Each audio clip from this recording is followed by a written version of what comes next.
Hello and welcome to a special Nerdattude movie podcast segment. I was fortunate enough to sit down with Summer and Kerry Bellessa. Their new movie Immanence is now out. It's on Showtime, Vudu, iTunes, anywhere you get your digital movies, it's out there. Please go check it out. Here we go. We're going to jump right into the conversation I had with them. Let's do it.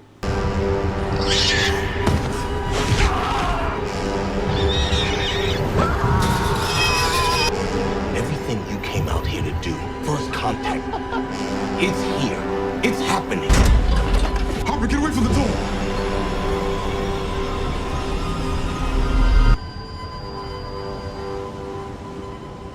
So we'll get right into it. I did watch Amber Alert when it first came out. I actually, within that time frame, was either still working for Blockbuster or just left. So we were, it was like 10 rentals a week for free.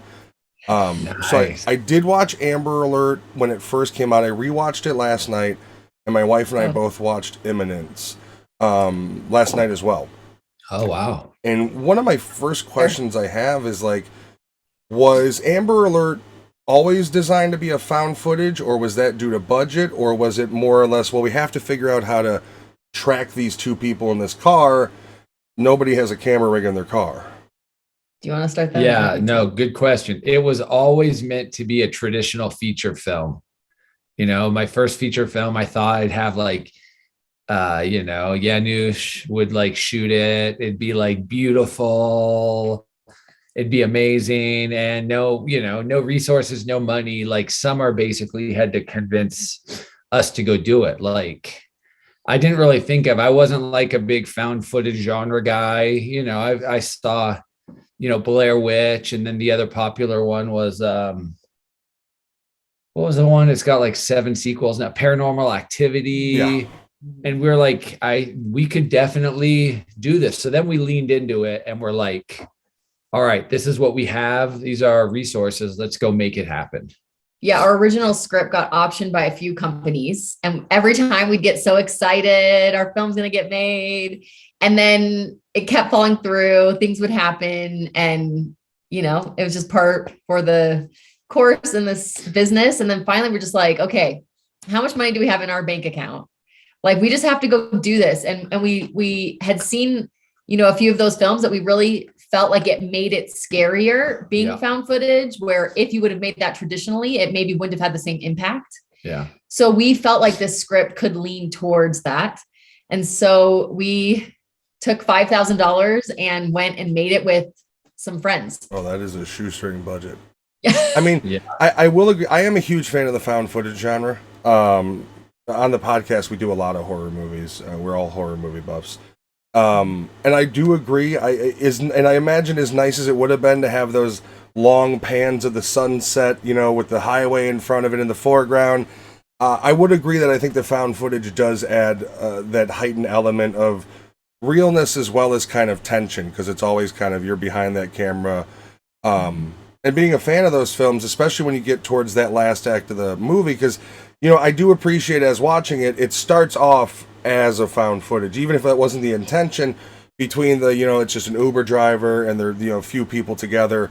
I do agree. I think the found footage really helped build tension, especially in that last act. And I love it.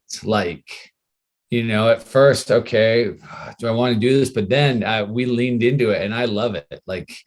There's some things maybe would change here or there, cut here or there, but that last act too, I remember seeing it in theaters with people, and then it would cut to not, kind of fade in and out with the light at the very end in black. And people were it's been great. We've got a ton of emails from people who are hey, can we send money to the victims of the family and stuff like that, which is, if people think it's real, that's a good compliment. So we're super proud of that film for, like Summer said, $5,000. And we, really hit the independent film lottery with that. We had WME got it and saw it and sold it. And we ended up being the second most watched film on Netflix for a little bit. And we really had a lot of success. And that was in the real beginning days of Netflix too, where they were just coming off of the DVD option. Yeah. Mm-hmm. I think it hit Netflix. It was the second most watched film, like February of 2014, for like a week or two, right behind House of Cards. When that first came out. Oh, that was a powerhouse too. I mean, that's pretty nice though. I mean, that's some views. Yeah, it was cool. And actually, we have some kind of cool news is that we're going to get to compare the two because we just are in talks and pre-production to do it as the original, like $4 or $5 million version. Oh, wow. That's awesome. It is. It's really exciting. Mm-hmm. That's really, I look forward to that.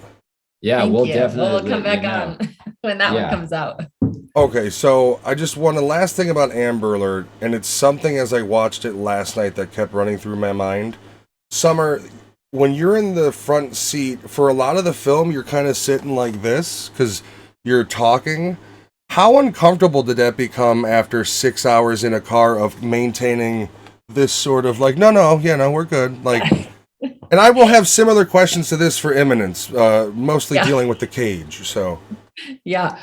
Well, that actually didn't bother me hardly at all. I don't get motion sickness. This guy actually was the person in the back with the camera. He was having a ton of motion sickness, and he also was taking so much Dramamine.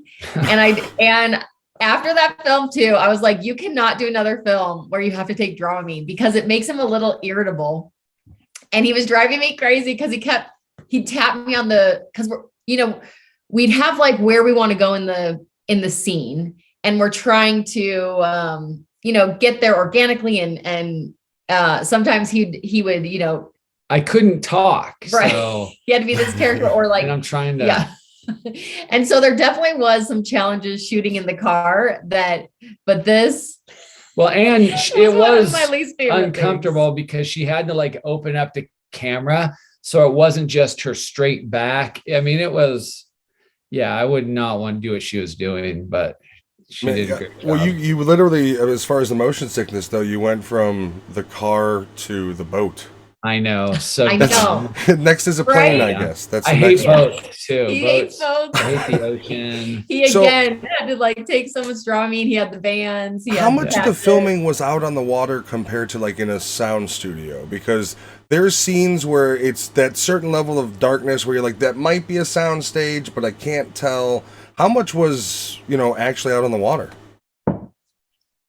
Well, 100% was on the boat. No sound stage. We didn't have But we did shoot in 3 different areas. So we shot docked, and that had the least amount of movement. And then we shot in Long Beach, California, or San Pedro.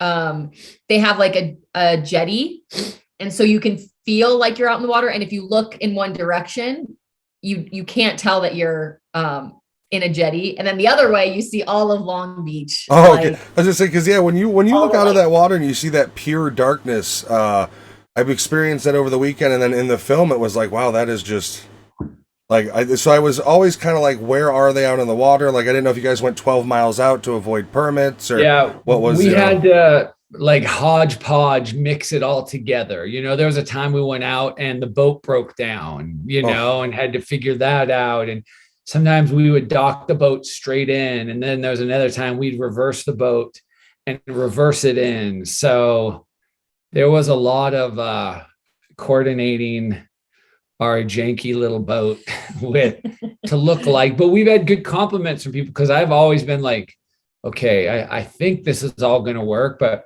we've had people watching. They're like, wow, how'd you do that in the middle of the ocean? Like that just seems intense. And no, I would agree, especially when you look at a lot of the indie films. One thing I noted as I was watching it was a lot of indie films will have those certain angles that kind of give it away that it is a newer director or it is more of a lower budget. I didn't see any of that with Immanence. I thought and it's particularly on the boat. If you guys are on the water that whole time, you're not seeing any weird motion going on within the actual shots.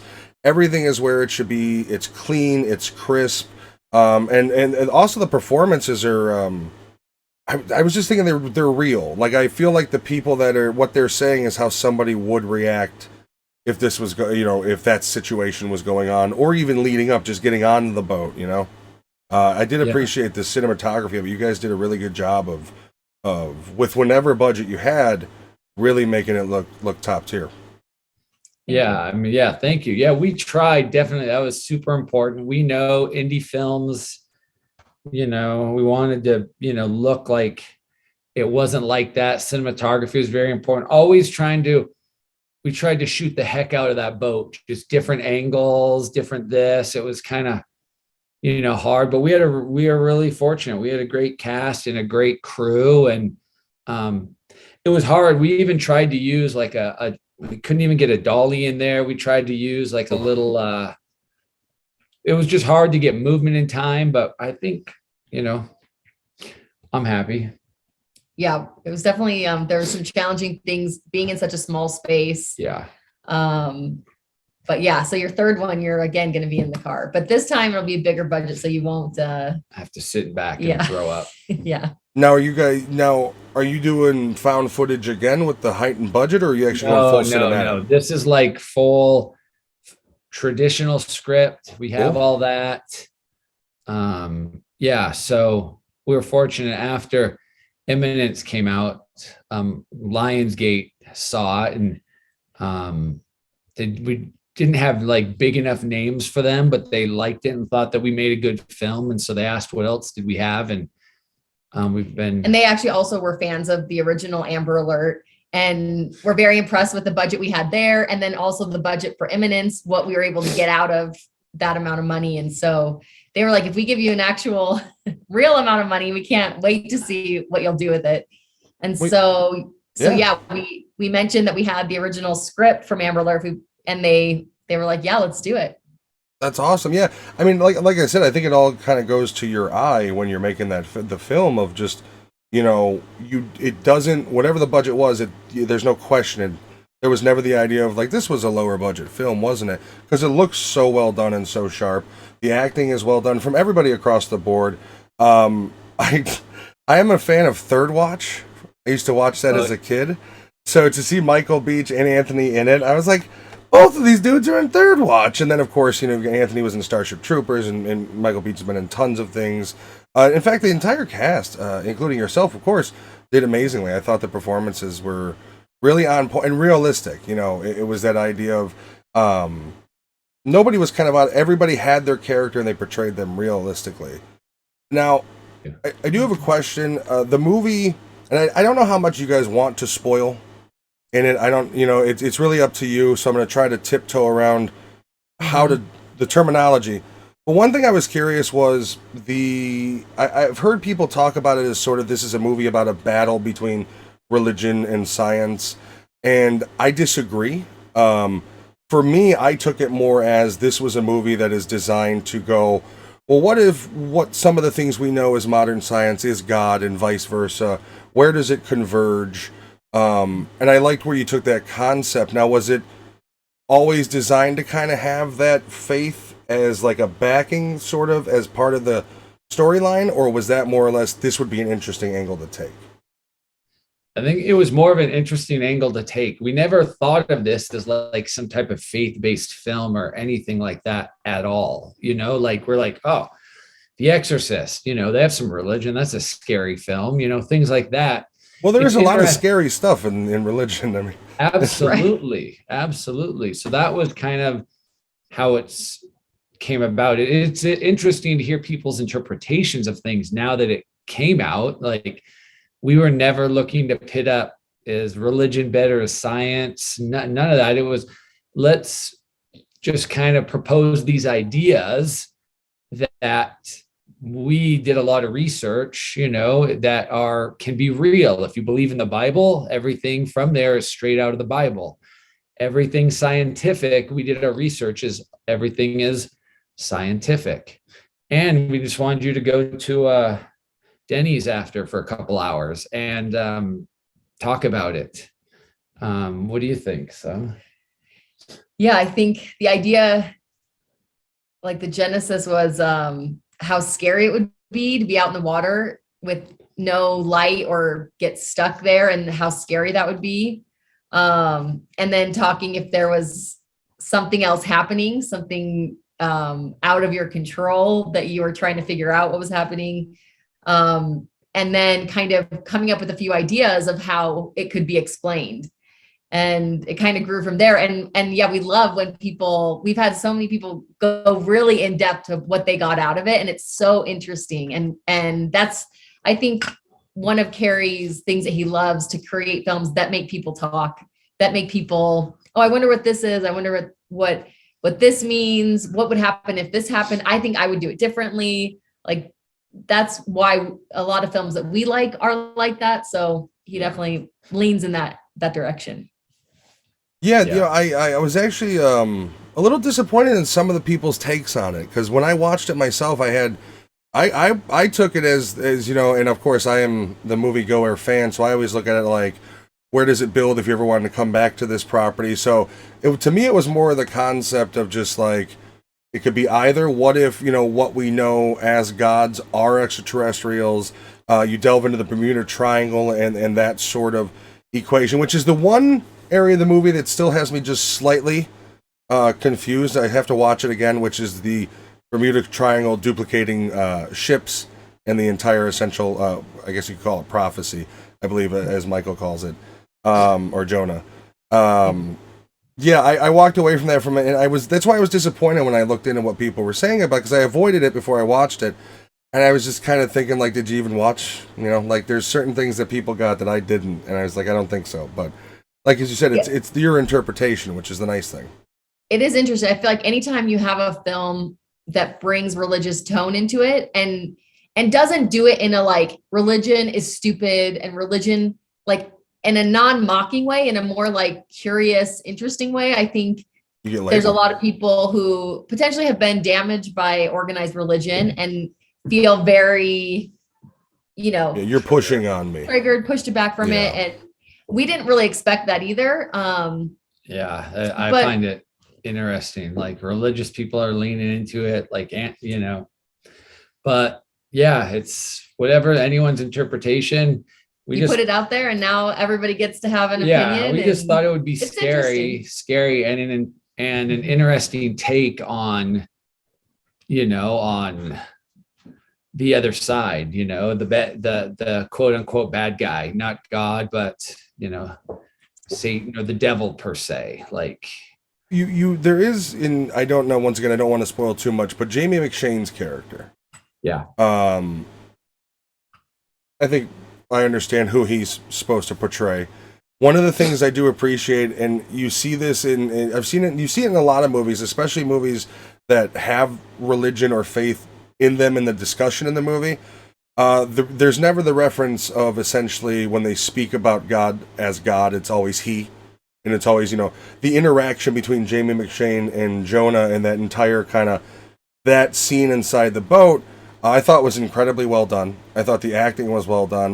The idea of, okay, he's going to make the entrance now, and you're going to see what's here, and there's going to be, I thought that scene was amazing. I thought the terminology of he never talking directly about it, I thought that was really cool. I mean, great performance too. He comes in and just kind of, that scene is where it really, to me, does amp up that horror element. Even though it is the complete scene for which we saw earlier, it does add that extra element. Like, oh, okay. Yeah, that scene on the boat was, there's a few times on the boat that were a little scary, like in real life shooting it. And he does that character so well, and just so creepy. And in the boat in person, it was creepy too. It was like, oh yeah, he gave us like some chills sometimes. He was so nice too. He took a day off. He was shooting Mank, the David Fincher film. Oh wow. And on his day off, he came over and did that for us. That's awesome. Michael Beach is a good friend of his. And so to wrap back in, Michael Beach, we met him randomly in LA. Both of our boys were in ballet class together. Oh, and is it small of a town that happens a lot? Like, I'm from Chicago. Yes, I can see somebody once and not see him again for a decade. So, well, because of that, and his wife and I had been Instagram friends, and we hadn't even, so we connected that. Then the guys connected, and we got him the script through Alicia, his wife, and he read it, loved it. He's like, I'm in. So he came on and helped produce it with us.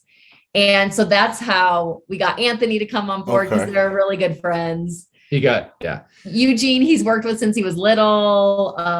Who played Davis. I had to go back to see what Eugene was in, because I was like, I know this face. Like, I know this guy. And I went back and was like, okay. It's clicking. He came in the night before. So the guy that we originally had cast, he got sick the night before and was like, I cannot be on a boat for 2 weeks, 3 weeks. 3 weeks. 3 weeks. The thought of that. Harry knows that he's like, it's 3. Don't forget, it was always 3. It's always 3. And so Michael called Eugene that night and said, hey, I'm sending you the script. Come be in this movie. And Eugene's like, I hate boats. I can't swim. I'm not doing this. And Michael's like, yeah, you are. Get over here. And luckily, he has a photographic memory, which I think helped him when he shot Bones, where he had to say all these like scientific words. Yeah. But he came on, read the script once, and then knew every scene in and out. Like, it was amazing. Yeah, he was better than we could have even conceptualized on the script. He was awesome. He definitely brought it to life. Yeah. It is kind of funny. I hate boats. Well, good. You're uneasy. That'll add to the realism. Yeah. We'll all have some fun on this one. Okay. So as I watched when you went into the cage to essentially fulfill the prophecy, and the one thought in my head was, Jesus, how did they do this? This must have been uncomfortable. And then I went over to your YouTube page and just saw how uncomfortable it was. Was that the behind the scenes? Yes, where it's 4 hours in water, 10 hours in water. Was that one of the most? That's got to be the most grueling part for you for the movie. I mean, just the idea of like you're sitting there for 10 hours, and it's a very in the film. It's a very intense. I mean, there's several scenes of that very intense. Yes, it definitely was a challenge, which I do enjoy challenges. I was on swim team growing up. I feel very comfortable in the water. And so I think I was like, I can totally do this. Like, let's do it. And then, around like the 7th or 8th hour of letting all the air out of your lungs and still being in a cage, it was January in LA. It wasn't that cold. We were in a heated pool. It definitely got cold. So I was shivering. Because we're shooting nights. We were at like 5 to like 4 in the morning or something. Yes. But what I thought was even harder was like the mentalness, or I don't know how to describe it. Like the psyching yourself up to go do that over and over was very challenging. I'm like, okay, got to do it again. And like your whole body like doesn't want you to do this. It's like, no, this is not, you shouldn't be doing this. I've been dunked too much. I have to play dead too much. Can we move on? Yeah. No, Summer. I don't know anyone else who could have done that. Summer does not complain, does not whine, she just over and over.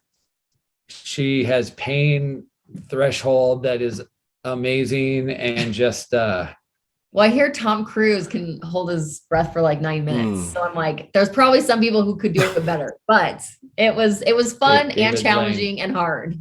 Yeah, Tom Cruise has that crazy secret training that nobody knows about. He goes in a basement somewhere and learns a new skill every day. He's like a SEAL. Yeah. That was the, and then, so when you watch the film, and, since obviously it's you in there, but it goes from that transition where it starts to slowly go into the water, and then you have the panned out scene where it's just the little cage and the vastness of the sea.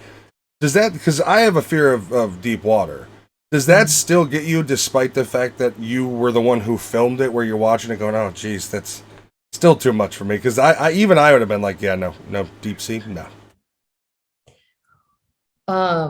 Yeah, I hate the deep sea. It's like the worst fear ever. And once again, we are really lucky we did a lot of creative stuff, man. Post-production, we were able to, do things to make it look like the middle of the ocean. My buddy Josh, who I wrote it with, does a ton of our effects and did a lot of amazing things. Our editing too, how we did it. There was times I was a little worried, like, Mike, you're going to have to throw her off the boat. Like, how are we going to do that? And just in the editing room, I was just so surprised. I mean, we envisioned it this way, but surprised Glad that it worked that out. it all worked out, that how we edited it, and it all just came together where it seemed like, yeah, we threw you off a boat and you went underwater in the ocean, and yeah. When I think, I don't know, I feel like a lot of times when you get really into the process, it stops being scary for you because it is so technical. Yeah. And then you're like, I think this is the creative journey too, where you're like, oh, this is an awesome idea. No, this is hard. This is terrible. No one's going to love this. And then, you go through all these cycles. And I think being really close to it, we're like, is this scary? Like, I don't know. And we had that with both Amber Alert too. And then you watch it a few times with groups of people, and it's fun to get to see it through their eyes, where they haven't seen all the tricks. They don't know all the things that we've had to pull. And that's very rewarding. Yeah. That's I was just thinking about Amber Alert again. I think Amber Alert, one of the things that was so kind of strong about that was in the found footage, everybody expects that final act to be a bang. And one of the greatest parts, in my opinion, of that movie is when you do get to that point in the building where the lights are off, and then that's especially if you're in a theater, even if you're at home and you're watching it at night, like I did last night, there is a certain sort of like you start getting depth perception issues, and you start trying to, listen to things that aren't even there. Oh, yeah. And I thought that was awesomely effective. Once again, I saw it when it first came out, but seeing it last night with, I guess older eyes had an even more sort of, because as well, I am a gun owner, so when you see those weapons on the table and it's like, oh, this guy's loaded for bear, like there's a whole, and I did not remember the outcome of the story. I purposely did not look into it again until after I watched the film. Yeah. And it is such a gut-wrenching and sad ending to that in a lot of ways, that it is one of those, it's very effective when you get to the final act of Amber Alert. I enjoyed that movie a lot last night again. Thank you. Yeah, I love that final scene so much. We found that we could do hours of the behind the scenes of how that all came about and how we made that. And, I love. Yeah, like there's so many different houses put together for that, actually. And I love that you threw a rock through the last remaining window that they had on there. We were just, it was a little dangerous and kind of fun. And I love how we ended it too. Yeah. Like, I love how we ended it. We're having issues. Glad you love it. Summer thinks I like to kill everyone all the time. I just feel like, once again, it's one of those thought pieces at the end. Like, is it worth it? Is it worth what these two individuals did, what they sacrificed for this little girl? Like, I always thought of that ending was kind of like, I don't know if you saw Gone Baby Gone. Yeah. But I love the ending of that. There's different interpretations of, well, is it right what Casey Affleck did and getting the girl back to her mom, or was she better off with with the police officer? So Morgan Freeman was with Morgan Freeman. Mm-hmm. And Ed Harris set that all up. So, just make you think like, oh, this girl better grow up to be like the president of the United States, so it was worth the sacrifice or something for them. But yeah, she could have been kept on her Uber ride, and they all would have just gone where they needed to go that day, and would have never blipped on them. Right. Yeah. But then on the other side, what would have happened to that little girl? So, and that's why it's fun to get to talk about it. And it's interesting because a lot of different people will have totally different views on if it's worth it, if it's not. Yeah. So many people are like, I would never do what they did, or they're like, I would do that. And I think it's interesting just what would you do? I actually thought about that as I was watching it, and I don't know. The problem is hindsight's always 20/20. So it's like, after watching, you could say, well, I would have rammed the car, gotten the police involved. When they're at the gas station, I'd have done something to get a cop there. But, you are also in the real world where it's, well, if I go after this person, if I don't get arrested for it, I could be open up to lawsuits and this and this. And so it does have that, it's easy to say, I'd have rammed the car. I'd have just no problem. But would I? especially in those circumstances. You got a guy who his car is his life, it's his job. Is he going to do that? You know, that sort of thing. And I think we would all want to be like Summer's character, but I don't know if we all really are or have the capacity to. I would say a lot of people don't. Even if deep down inside of them they think, you know, we should help them.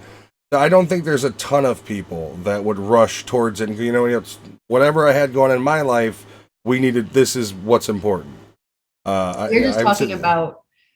Oh, sorry. No, please go ahead. We were just talking about how many people are videotaping people that are being attacked. There's stuff happening to them. Yeah. And like, instead of helping, and it's just interesting to see, like, we would hope that we wouldn't be the people just like, oh, record what's going to happen here. Like that we would, you know, stop it and try to help, even if that put us in danger. But again, like there's the pros and cons, and you know, we were talking about depending on like living in New York and, you know, 2 homeless people beating each other up versus someone who's smaller getting attacked by multiple people. Like, what would be I would for sure do it. And then when it happens, would you? That's a whole nother thing. Yeah. No, I would do this or that doesn't take in the adrenaline and all those sorts of things that kick into it. And it is sad because I don't know if you're familiar, but remember one of Seinfeld's big storylines in the last season was they go to jail for recording somebody getting beat up and picked on. And we really are now that society of no matter what action's happening here, everybody's in the background with their camera. And, you know, I will say I wouldn't be a person recording, but it's situational. You never know what somebody's ready to do. And, you know, you may be ready to charge. They may have no limits. So it's, you know, it's that idea of personal safety too. Yeah. True. Mm-hmm. I do want to ask because I have done some work with my wife. We have a podcast where we review old shows, we were just finishing up doing Rescue Me. We did make a little indie horror movie that we filmed at our spot where we go camping. Nice. Now you guys, I think, have been together 19 years? Yeah. Yes, it'll be 20 in January. Married 20 years in January. I've been with my wife over 14, married for, I believe 5. You better not be listening. I think it's 5. Well, congratulations. Thank you. Do you guys still every day just enjoy doing the work together? Is there ever a moment where it's kind of like, I know you want this, but I want this when it comes to creative process? For sure. Yeah. Summer is more easygoing. I need to be more like Summer. Like I'm a little more annoying or a little more like, you know, I don't know why. I'm working on it. We work together all the time. I would say we work great together 98% of the time. Yeah. And then, you know, you have a few times where you're like, if we were in the professional world, this wouldn't be an issue because, you know, working so close and being married. But I think we also work harder for each other because of that. Yeah. And I mean, you were in a cage in a pool. Yeah. Filming the latest project. So you could say that. Right. And Summer, It's not a blessing and a curse. It's always a blessing, but like Summer's also our biggest fan, but also like our biggest critic. Like, you know, hey, this has to be better or this. And even though we kind of know, it's like she's the first line of defense. We're like, okay. You know, so. Yeah. I do that with my wife as well. She's the first opinion I go to. She's the first one that sees anything. And it becomes, well, you know, are you sure this wasn't shitty? You know, it's one of those sorts of like, I think it looks a little cheesy. You're sure? And no, or thumbs down. Right. And I think if I'm not willing to be honest and be like, this is my opinion, I think we can do this better. This, you know, isn't up to par. Or when we all are like, yes, this looks good, sounds good. Like, let's move forward. You know that we're all going into something that we're going to be excited about. Yeah. Since we're not like super uber successful, we can't afford to have yes men or yes women around us. Like we all have to, you know, just make the best project we can to get more opportunities to do it again. Now, do you guys have any plans with at some point, including the kids? Is there like a project in the back of the mind where it's like we could all work together, or does that sound like a nightmare? For me, that sounds like a nightmare. Okay. I think it'd be fun. Well, this is what I would say. I think our kids love to be in front of the camera and create and write stories. And we definitely want to encourage that and be supporters of that. But I definitely feel like when I am working, I need to focus on working. And I have a great team. My mom, whenever we're shooting and we're both working, my mom will come and help fill in when I need to like focus on work, which I really appreciate. And I wouldn't be able to do that job as well without that help there. And I think if I had to do both, I was just in a film that two of the kids auditioned for would have been they would have played my nephews in it. And they ended up they couldn't hear very well on the video and we never recorded again. And I was like, that was the best thing I ever did, because to be acting in a role and then also momming my kids over here would have been very, very challenging. And I think it would have been very hard to separate that, where I need to focus and do this scene good, but also my kid is like jumping on a chair and, telling them to stop. Like, well, it's the mommy instincts. They kick in like, hey, no, come on. Yeah. We have a scene to do. Hard, right, to ignore that, to focus on this. So for me, that would be a little challenging, but we also want to encourage them to be creative and do stuff. But how that looks in our roles, well, we'd have to see. I have seen you speak about the kids playing music. What instruments are they playing? They have guitars. Very nice. They both have their little band. They're called the Sons of Summer. So watch out. Well, I play drums and guitar and piano myself. Oh yeah, so. cool. Awesome. Yeah, we have a drum set that Summer plays, and I'm not good though, but just enough to hold down keep the beat with the song. I love music. You just need that little bit of that backing beat to keep up with them. Yeah. Yep. Yeah, I love music like more than anything in the world. To me, like music is magic and like so special. So I kind of want to vicariously live through them to do music, because I didn't really do it as much. I picked it up more in your adulthood. Yeah, my adulthood, I definitely did. I mean, I grew up in Seattle in the 90s, so I was just like a grunge kid at all those crazy grunge shows, but I was always busy just listening, not playing it. So I try to steer them, but we'll see what happens. Summer's like, relax, let them do what they want. But I'm like, we got to get that power chord just a little better, Well, drop D tuning. Yeah. Let's drop D. Let's tune that to mayonnaise for the pumpkins. We'll work on that. One of you can be Billy, the other can play James Eha. We'll work on that. Or he'll be like, you have to have a little more swag. Like, I'm like, they're just learning the chords. Like, let them learn it first. Yeah, we're like watching Noel Gallagher interviews. This is a rock star. I've gone down a deep dive of Justin Hawkins, who is lead singer of The Darkness. He has a YouTube channel where he analyzes certain performances and things. I've gone down that deep dive. My high school, I started playing drums probably 12 or 13. I don't remember when we got in exactly. But when I was in high school, my experience, because I'm metalhead, so we were, it was the old school. We're going to play in this basement. We're going to have one drum kit. Everybody's going to rotate. If you're moshing in the basement, you're going to slip on the tile because it's covered in beer, and you're going to hit your head because it's this low. And I'm 6'3", so that's where I kind of grew up. And I played drums, and then I got off that and went mainly to guitar, and then I had surgery on my back, or was on guitar, then went to drums mainly. Had surgery on my back, couldn't play the drums I was out for 3 months. So that's when I really picked up the guitar and started playing then. But yeah, I to this day. Even on the channel, I create most of the music on the channel is made by me, that sort of thing. So I agree. Yeah, music's always been that sort of outlet. I share my father plays drums, so there was that bond between us. But awesome. But yeah, I had seen that you had mentioned the kids were playing, so I was interested. Yeah, it's always fun. It doesn't even if it's just racket too.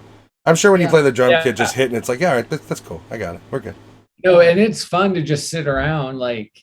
We'll all we have one of them will sing, we'll play guitar, I'll play with them, and just all of us kind of just smash around, and we're pretty average, but we're all like smiling like we're the Partridge Family. So It doesn't matter how good you guys are, if it sounds together, it's all it needs. And then that's the greatest part about. I haven't played in a band since high school, and none of my family plays anything, so I'm just kind of I'm gotta record the beats, then play to myself. That's how I do it. Yeah, that's cool. You can do that. Technology, everything is awesome. We did buy an electronic drum kit, and that changed the way we kind of went about that, because inside the thing you could just record and everything. So it's definitely helping with music creation on that end when it's a one-man band. So like I said, I would love to pick your brain about things in Immanence, but I don't want to spoil too much for anybody. Yeah, no, you can. Some things we give away, and some we're just like, that's up for your interpretation to. And I'm afraid that would be the answer to my question, which is cool. the end, the end shot. The end shot, and specifically the sort of smirk smile on Jonah's face still has me kind of racking the brain of, was this a character that knew from the very beginning what was going to happen?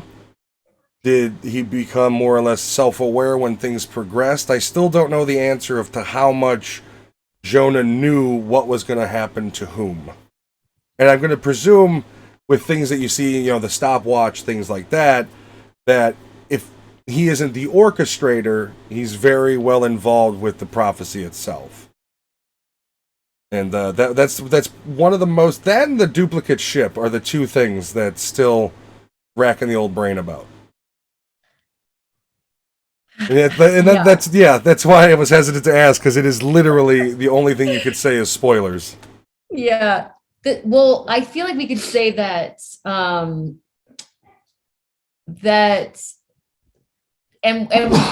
we had many discussions about stuff like this on set during and changed little nuances. But I think, I don't know. Tell me if I'm not saying this correctly or you want to change it. But I think with Jonah's character, like, he's been through so much, and it's not that he knows exactly what's going to happen, but it's kind of like a chess game. Like, all of the options that could happen. So it makes it, you don't know exactly how you're going to play the chess game, but what would happen if these happen, and kind of seeing more of what could happen before anyone else can. He knows what he's looking for, because when you first meet his character, he's very much on a discovery journey, and I wouldn't argue. I don't think there's enough clues to say that he's losing his faith in the beginning of the film, but I feel like he's looking for anything to prove it, and I think that's where, for me at least, the big draw of his character came from, of being that guy on that boat. Because he's got to prove it to himself more than anything that what he's devoted himself to is real. And I think, in a certain way, Jonah is that character that, while maybe doesn't know everything, has been steeped enough in this journey to find out where he can kind of, here's the pieces, let's see where they fall. Yeah.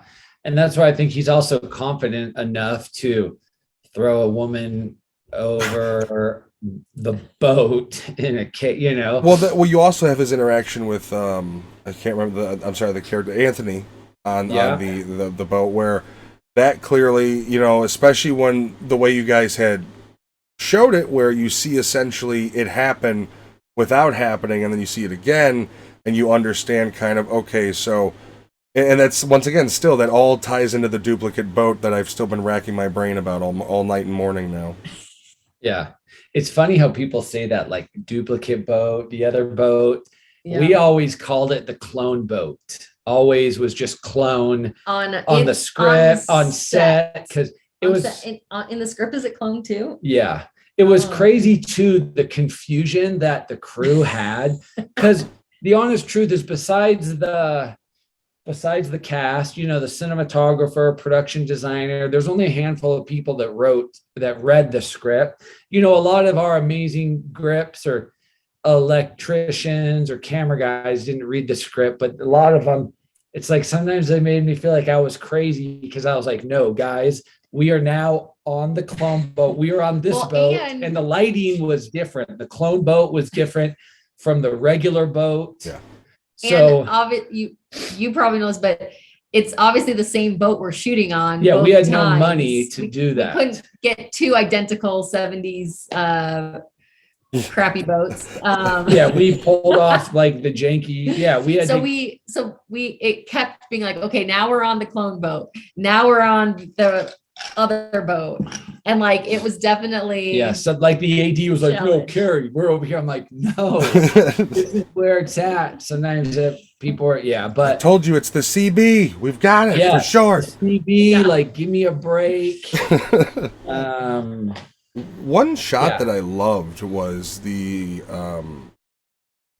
when you're looking up at the moon, or when Anthony is looking up at the moon, and the stars and kind of universe start to contort around the moon as though it's the center.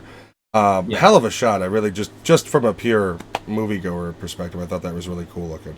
Yeah, no, I love that shot too. And then when we cut away, that was Josh did a good job with his visual effects on what Anthony's supposed to be looking at. And Anthony's such a pro, like, dude, he's so good. Like, he had never had anything to look at. He never had anything to really laugh at. He never had anything to in real life. Like he just the practical shot. Yeah, nothing practical to look at. He's just such a pro and so good at what he does. He just was able to sell all that stuff. Yeah, no, that scene, and once again, when you watch it the first time, it's like, okay, you're watching that scene initially, and then when it comes around full circle, it does have that, like, damn it, that's what was going on, I am someone in movies where I try to, when I watch them with my wife, we constantly kind of, like, call stuff out, and, what the hell is this? And both her and I last night were kind of like, what's with the knife? What's with the stopwatch, And for me, and I do mean this as compliments. I was throughout the film, because I do appreciate vibes in movies, and some of the vibes that I could compare it to were you had Contact meets Event Horizon meets Sphere. Those are great ones. We'd love to be in those categories. Yeah, I think Immanence does. Personally, I feel Immanence does have a cross sectional thing about it where. Whether it be, Sphere is a big one if there was with the underwater element, because, for me, the idea of being afraid of deep water is, like you have the shot where Summer's going down in the cage and the giant whale behind her. That terrifies the hell out of me. Like, that is not a situation I would ever want to be in, ever. And I think the correlation you guys create, which is sort of this, there's a vast emptiness above and below, whether it be space or water. We really don't know a whole lot about either one of these, which is one of the reasons they're so terrifying. It's just the unknown. And I thought it was amazing that you guys kept it in that sort of frame of like, above or below, something's weird here. Yeah, no, I like. Yeah, I'm on that. What you're saying, we totally agree, absolutely. And it's crazy that what is it, like 80-90% of the Earth is actually covered by ocean. Yeah, unexplored. What is out there? I remember, like, as a kid, like on vacation, we went on like 1 or 2 cruises on those cruise ships, and I remember like at night being on the top deck, looking over 360 and. Nothing. I was always just like, oh man, this would just be the worst if something happened. Well, that's why we've never gone on one, honestly, because I do have. Oh, you gotta go though; they're fun. We want to, but the problem with you want to go on a good one though. Yeah, like you do see those horror stories of like, oh, you got that cruise for $299.99 because you went to some timeshare thing, right? And then you end up getting the cabin that has water leakage and just random things that. Go do like a Caribbean one. They're probably a little more expensive, or just find a boat that's a little more pricier. Yeah. And I hear it's all about the year of the boat. So the newer the boat, the better the cruise is, no matter what the line. That the older the boat, the less good it is. Yeah, I also feel like you probably should prepare your body for the cruise because you're basically just drinking for a week. Well, and you're eating 24/7. Yeah. Like you could just. I remember my little brother one time, I don't know if he left his room for like 24 hours. He had like 40,000 plates in our room, just ordering room service. This little 10-year-old kid just mac and cheese, just Sundays. like I mean, Sundays, chocolate milk. I will be honest. If I had room service at 2 a.m, even in my home, it would be a problem. Just can you? Yeah, I can't imagine that conveyor belt of whatever you want on there, and there's always something to do. Yeah, I've seen some of the newer ones. Like I saw a newer cruise ship that has the movie theater outdoors, and they actually have the outdoor seating and everything that look really nice. Which, I do want to do one. It's just there's that looking out in the darkness, and that's like, you feel that shift in the boat? We good? Like, I was on the boat this weekend, and we hit a little bit of, not much, a little bit of chop, and part of me was like, okay, we go overboard. I gotta get the wife, and I'm just making plans in my head, like a crazy person. Yeah, just watch Titanic before you get on. That's what we actually we made a joke about it. Except the problem was the music was it was just like dance music that it's just blaringly loud. We basically ate dinner, then went to the top deck and never came back in. Because we were doing that. Like, can you imagine if this was modern day Titanic would have Little John playing as it crashes? Yeah, it's that problem. Yeah, exactly. People wouldn't even, they'd be so plastered they wouldn't realize it either. So now you're doing the Amber Alert. Is there any? Do you guys have a project that you've always had kind of going, and there's a certain always in the back of your mind to where if the circumstances hit, that's the project you're making? We kind of want to get Amber Alert over with because it's consumed our life for kind of that's too probably long. been your project. It needs to be done with. I'm getting older, I'm going to die soon. We just need to make this and see what happens. We have other projects we want to do. We have a project that Summer wrote that takes place in Japan that I think would be kind of like a dream project to go do. We're always writing. We're always thinking of things. I think Amber Alert's the longest project that from the beginning. Yeah. And then how many different times it almost got made or made in different ways. Oh yeah. It is an arduous, long span of, and the crazy thing is Summer and I were actually in 2010 driving from LA to Phoenix, where we saw an Amber Alert. That started the whole conversation. That started this whole thing of, and then we had this conversation hey, what would you do? And I'm like, I'm going to get a bat, drive him off the road. Summer's like, is that safe? And then we've just been still, yeah. Then I joke around that we're going to turn it into a musical comedy about kidnapping. And I don't know if people think that's funny or not. So I would, but it's all about the sense of humor. Yeah. I'd watch it. What is the springtime? Hitler in Springtime or what? Yeah.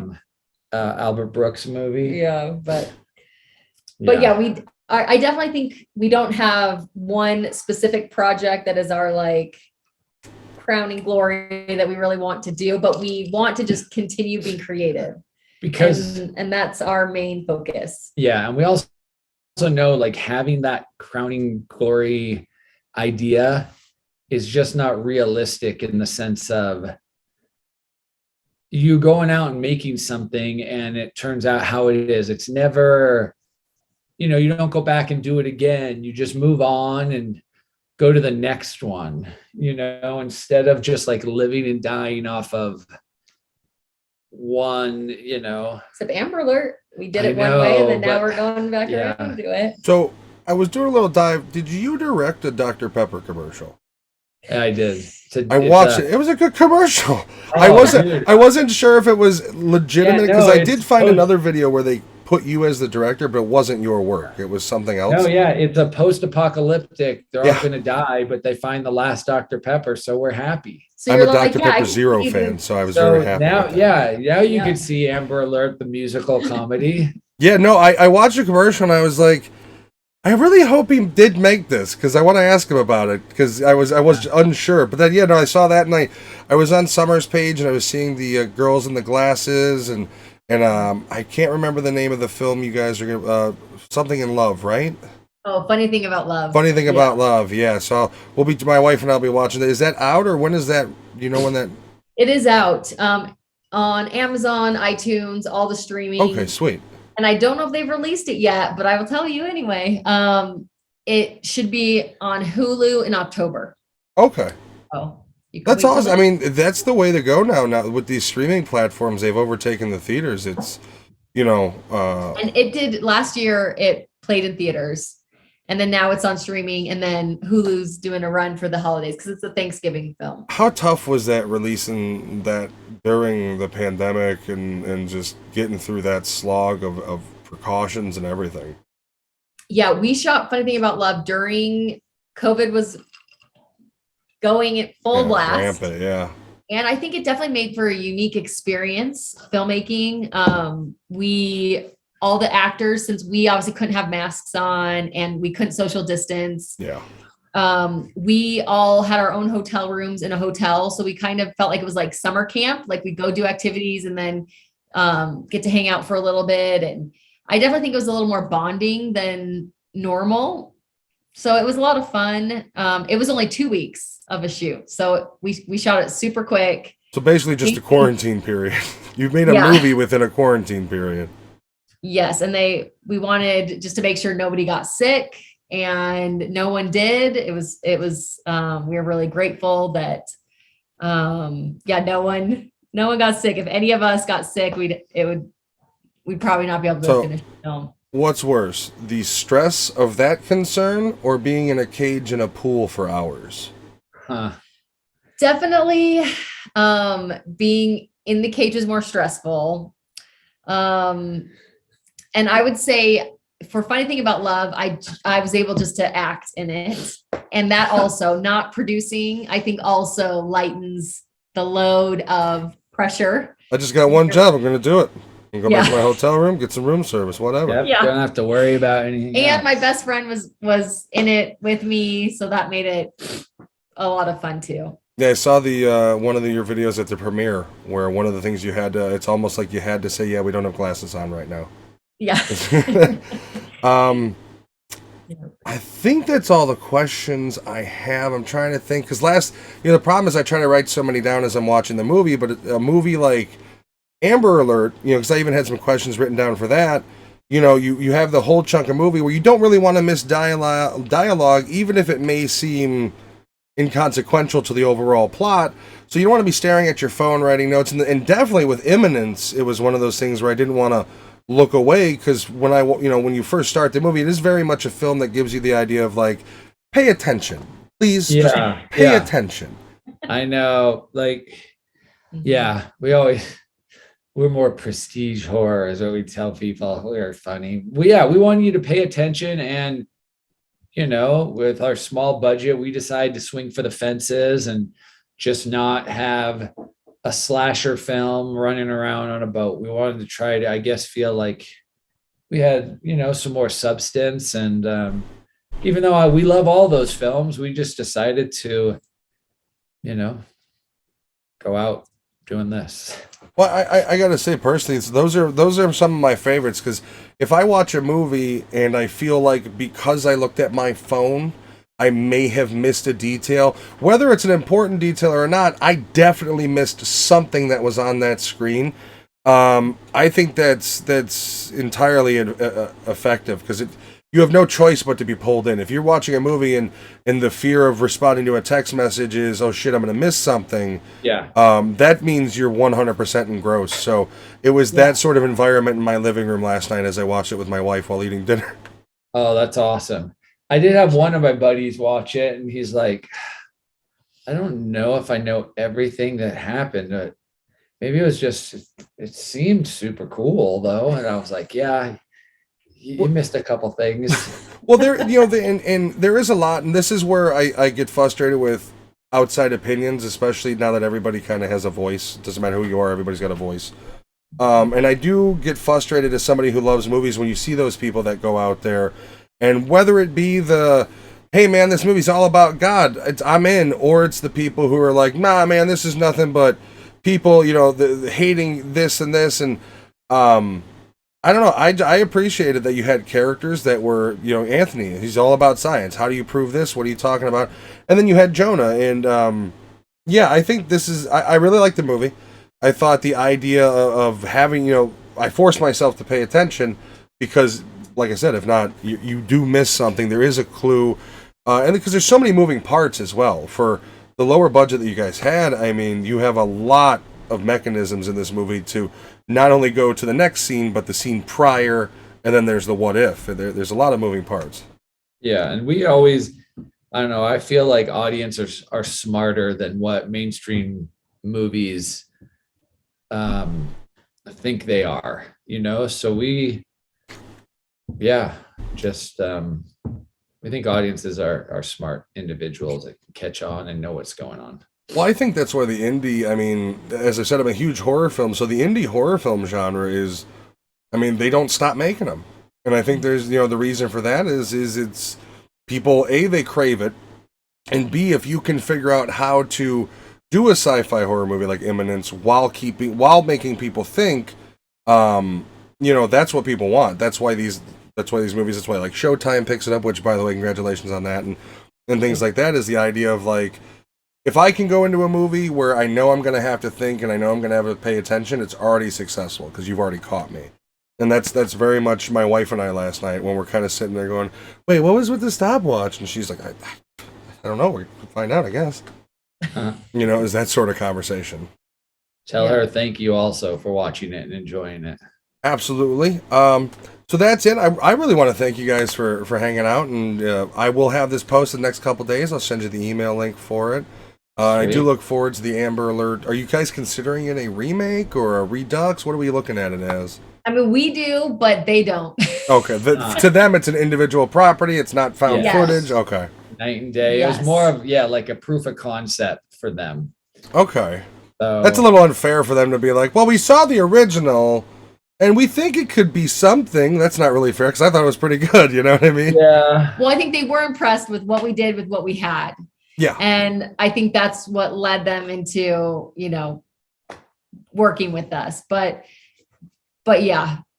Well, you guys had a $5,000 budget, and how much of that was gas? I mean, you're on the road for a while too, so how much that was gas? If it was today, we'd only have been able to shoot it like 5 minutes. Yeah, just a green screen in an old like V8, old van somewhere. Seriously. Yeah. Well, thank you guys so much. Yeah, thanks for having us. Look forward to the next one. You guys have a wonderful day. You too. Talk to you later. Bye-bye. Bye.